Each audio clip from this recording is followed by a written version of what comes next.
Louange et adoration soient rendues à notre Dieu, à notre Père et à notre Seigneur et Sauveur Jésus-Christ pour la vie, la grâce, pour la paix, son amour et sa présence manifestée dans nos vies.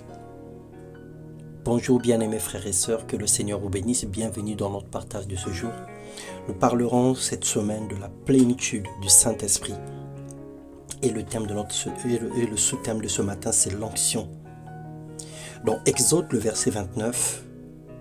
chapitre 29, le verset 7, la Bible déclare « Tu prendras l'huile d'onction, tu en reprendras sur la tête et tu l'oindras. » Bien-aimé, l'onction, c'est l'application d'une substance huileuse sur un corps ou sur une personne.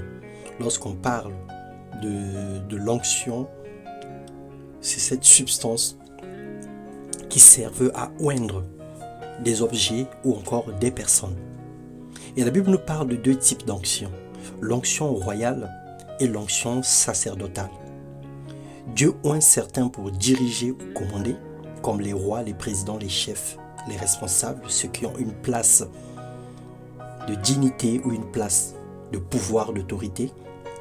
Et l'onction sacerdotale ou l'onction de service qu'il donne à certaines personnes pour servir Dieu, pour accomplir une mission divine. Dans 2 Samuel 3, le verset 39, David disait « Je suis encore faible, quoique j'ai reçu l'onction. » Lorsque David a appris la mort de Abner, et il n'a pas supporté cela. Bien qu'il était rempli d'onction, mais il se sentait faible. C'est juste une façon de nous montrer que l'onction existe bien et qu'il y a eu des personnes qui ont été ointes par cette onction.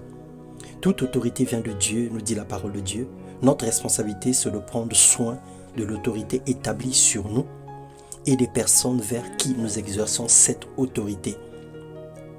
1 Jean 2, le verset 27, la Bible déclare « Pour vous, l'onction que vous avez reçue de lui demeure en vous. Et vous n'avez pas besoin qu'on vous enseigne.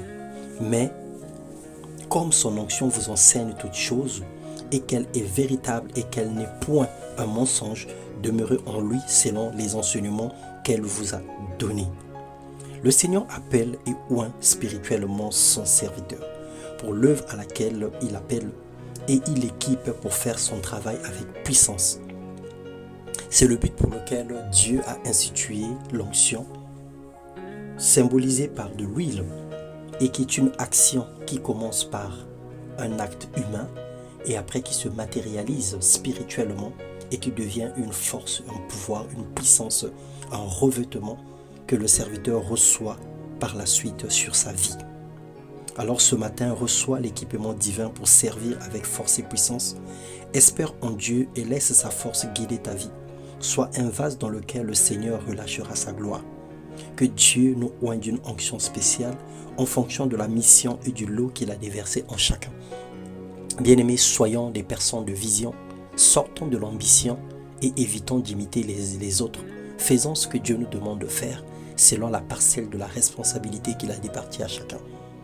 Ne cherchons pas à aller au-delà des limites que Dieu a fixées. Ne dépassons pas les lignes directrices que le Saint-Esprit nous donne chaque jour pour pouvoir marcher avec le Seigneur. Nous avons besoin de Dieu pour travailler. Nous avons besoin de Dieu pour aller de l'avant. Et le signe que le Seigneur est avec nous, c'est l'onction du Saint-Esprit qu'il permet que nous puissions recevoir, soit par imposition de main, soit par la prière de nos bergers, ou soit spirituellement par la souveraineté de Dieu. Alors peu importe, désire d'être rempli et d'être oint du Saint-Esprit dans le nom puissant de Jésus-Christ. Amen.